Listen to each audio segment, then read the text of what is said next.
હવે જામીનગીરીના જે વ્યવહારો છે, સ્ટોક ટ્રાન્ઝેક્શન્સ જેને કહેવાય, તો એ સ્ટોક ટ્રાન્ઝેક્શનમાં જામીનગીરીના વ્યવહારના પ્રકાર છે, જેમાં મુખ્યત્વે 3 પ્રકાર છે: રોકડ હાજરના વ્યવહાર, વાયદાના વ્યવહાર અને સટ્ટાના વ્યવહાર. રોકડ હાજરના વ્યવહારો જેને કેશ સ્પોટ ટ્રાન્ઝેક્શન કહેવાય છે, એટલે કે સોંપણી છે જે જામીનગીરીની એ તુરંત જ કરવામાં આવતી હોય. નંબર 2 છે વાયદાના વ્યવહાર. વાયદાના વ્યવહાર એટલે કે એની ચૂકવણી ભવિષ્યમાં 15 થી 30 દિવસમાં કરવામાં આવતી હોય. અને નંબર 3 છે જે છે સટ્ટાના વ્યવહાર.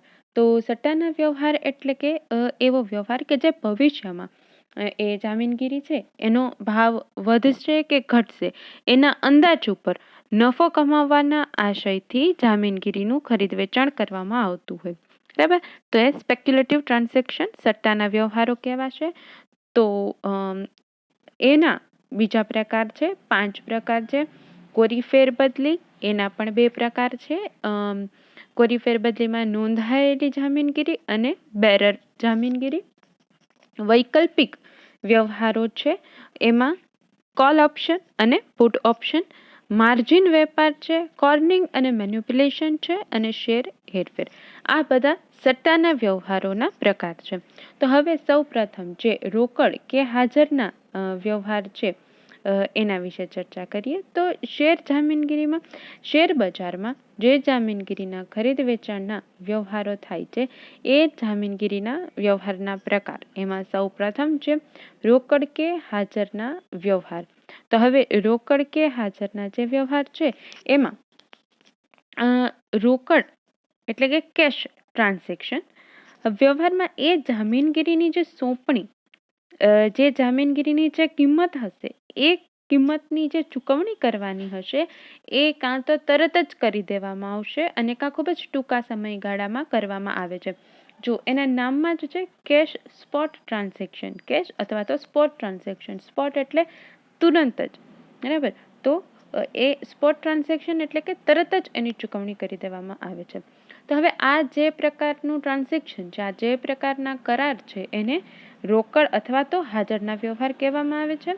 તો મુંબઈ અને મદ્રાસ આ બંને જે શેર બજાર છે એ 7 દિવસનો સમયગાળો આપે છે, જ્યારે કલકત્તાનું જે શેર બજાર છે એ માત્ર 3 જ દિવસમાં આવા પ્રકારના જે ટ્રાન્ઝેક્શન છે કરી લેવા પડે. તો આ જે છે એ ડીમેટ એકાઉન્ટ. ડીમેટ એકાઉન્ટ એ સ્પેશિયલ એકાઉન્ટ હોય છે કે જેમાં આ શેરને લગતા કોઈ પણ જે ખરીદ વેચાણના પૈસા લે અને મૂક કરવાના હોય તો એ બધું જ કાર્ય છે એ ડીમેટ એકાઉન્ટ દ્વારા થતું હોય.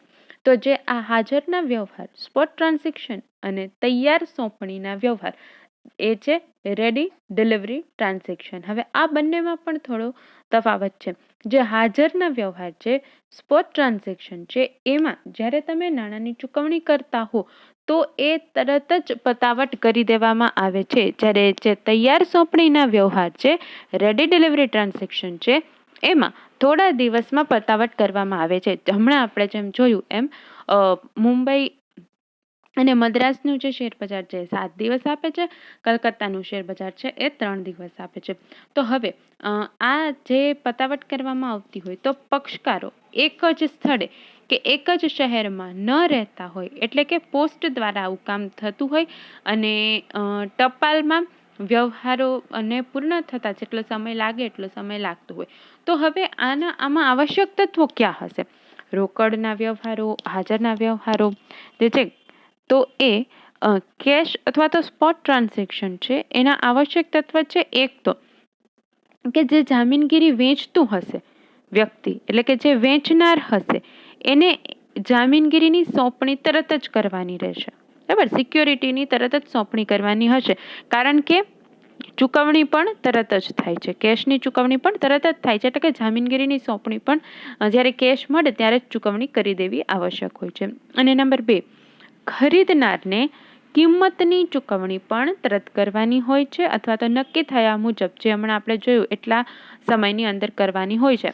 એટલે કે સિક્યોરિટીઝ પણ તરત ચૂકવવાની હશે અને એના સામે એની જે કિંમત હશે એ પણ તરત ચૂકવવાની હશે. એટલે એ છે કેશ અથવા તો સ્પોટ ટ્રાન્ઝેક્શન તુરત જ અથવા તો ખૂબ જ ટૂંકા સમયગાળામાં જામીનગીરીની ચૂકવણી કરવાની હોય.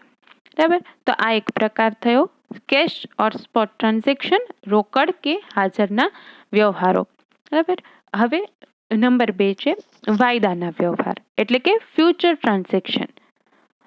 તો એના નામ ઉપરથી જ ખ્યાલ આવશે, ઓલું નામ ઉપરથી જ ખ્યાલ આવતું તો કેશ ટ્રાન્ઝેક્શન તરત જ ચૂકવવાના હતા, હાજરના વ્યવહાર. આ છે વાયદાના વ્યવહાર.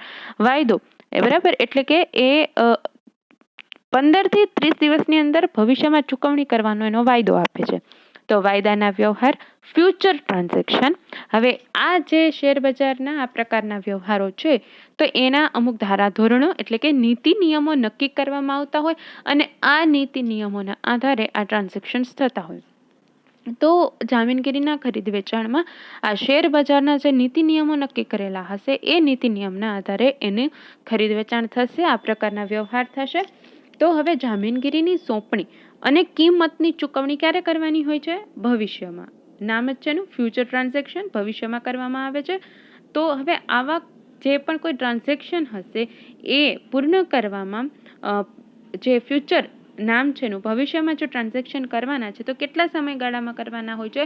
15 થી 30 દિવસના સમયગાળામાં આવા વ્યવહારો કરવાના હોતા હોય છે.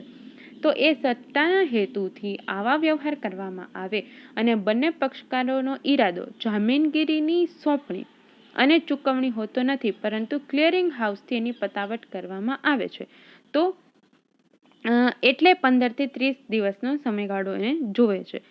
તો વાયદાના વ્યવહારો, ફ્યુચર ટ્રાન્ઝેક્શન ભવિષ્યમાં કરવામાં આવે છે. કેટલા સમયગાળામાં? 15 થી 30 દિવસના સમયગાળાની અંદર. વાયદાના વ્યવહારના 2 આવશ્યક તત્વો જોવા મળે છે. એક તો વેચનારે જામીનગીરીની સોંપણી ભવિષ્યમાં કરવાની હોય છે. ખરીદનારે જે કિંમતની ચૂકવણી કરવાની હોય છે એ પણ ભવિષ્યમાં કરવાની હોય છે. કેટલા સમયગાળો હોય છે? 15 થી 30 દિવસનો આશરે હોય છે. ટૂંકમાં જે એ ફ્યુચર ટ્રાન્ઝેક્શન છે એટલે કે એ ભવિષ્યમાં ચૂકવણી થાય છે. કેશ અને સ્પોટ ટ્રાન્ઝેક્શન હતું એ હાજરના વ્યવહાર એટલે કે તુરંત જ સમયમાં થતા હતા. આ ફ્યુચર ટ્રાન્ઝેક્શન છે એટલે કે ભવિષ્યમાં થાય છે 15 થી 30 દિવસના સમયગાળામાં. ત્યારબાદ છે સટ્ટાના વ્યવહારો. સટ્ટાના વ્યવહારો કોને કહેવાશે? ભવિષ્યમાં ભાવ વધવાના કે ઘટવાના અંદાજ ઉપરથી નફો કમાવવાના આશયથી જામીનગીરીનું ખરીદ કે વેચાણ કરવાનો જે વ્યવહાર હોય એને સટ્ટાનો વ્યવહાર કહેવામાં આવે છે. કે એ ભવિષ્યમાં ભાવ વધવાના છે કે ઘટવાના છે એના ઉપર એ અંદાજ બાંધે છે.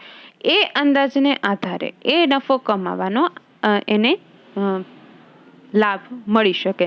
જો એ ભાવ વધે તો એ પોતાના શેર છે, સિક્યોરિટીઝ છે એ વેચે, બરાબર, તો એને શું થશે? એટલો લાભ વધુ મળશે. એટલે કે ભવિષ્યમાં જે સિક્યોરિટીઝનો ભાવ વધશે કે ઘટશે એનો અંદાજ કરવામાં આવે અને એના આધારે પછી એ પોતે ટ્રાન્ઝેક્શન કરતા હોય છે. તો એ હશે સ્પેક્યુલેટિવ ટ્રાન્ઝેક્શન, સટ્ટાના વ્યવહારો.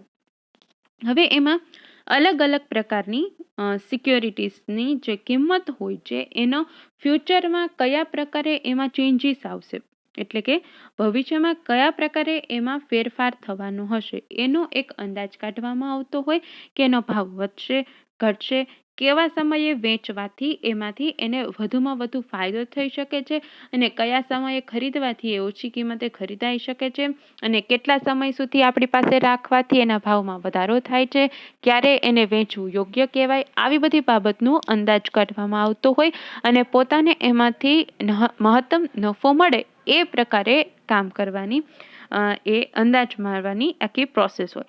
તો ભવિષ્યમાં ભાવ વધવાની કે ઘટવાની ગણતરીથી એ જામીનગીરીનું વેચાણ કરવામાં આવતું હોય, એ સિક્યોરિટીઝને વેચવામાં આવતી હોય એટલે એને સટ્ટાના વ્યવહાર કહેવામાં આવતા હોય.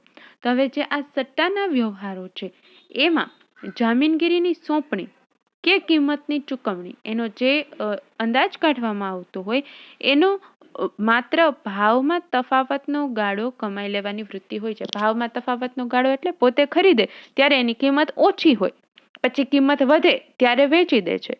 તો એને 5 રૂપિયામાં ખરીદેલા હોય અને 8 કે 10 રૂપિયા ભાવ થાય ત્યારે એને વેચે છે તો એને એ ₹3 કે ₹5 જે તફાવત મળ્યો એ એનું વળતર હશે, એ એને નફો મળેલો હશે.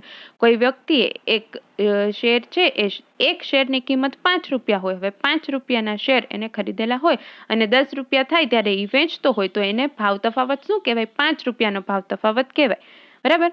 તો આ રીતે જ્યારે એ જામીનગીરીની સોંપણી કે કિંમતની ચૂકવણીનો એનો આશય હોય છે, એટલે કે માત્ર જે ભવિષ્યનો જેટલા ગાળા માટે પોતાની પાસે સિક્યોરિટીઝ રાખે તો એમાં એ ગાળામાં એ તફાવતના ગાળામાં પોતે નાણાં કમાઈ લેવાની એનો આશય હોય છે.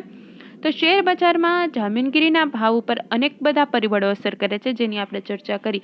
તો આવકની વધઘટ, નફાકારકતા, તેજી, મંદી, અલગ અલગ રાજકીય આર્થિક નીતિ અને મોનેટરી પોલિસી, આવી ઘણી બધી બાબતનો એના ઉપર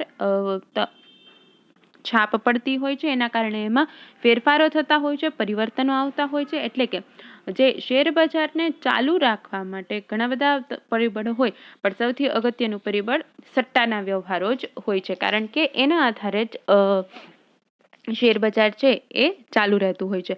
તો હવે આ સટ્ટાના વ્યવહારના જે પ્રકાર છે એ છે કોરી ફેરબદલી, અને એમાં પણ 2 પ્રકાર હોય છે, નોંધાયેલી અને બેરર, વૈકલ્પિક વ્યવહારો, માર્જિનના વ્યવહારો, અને કોર્નિંગ અને મેન્યુપ્યુલેશન, અને શેર હેરફેર. તો આ વ્યવહારો એ સટ્ટાના વ્યવહારોમાં એનો સમાવેશ થાય છે. તો હવે પછી આપણે આ સટ્ટાના વ્યવહારોના જે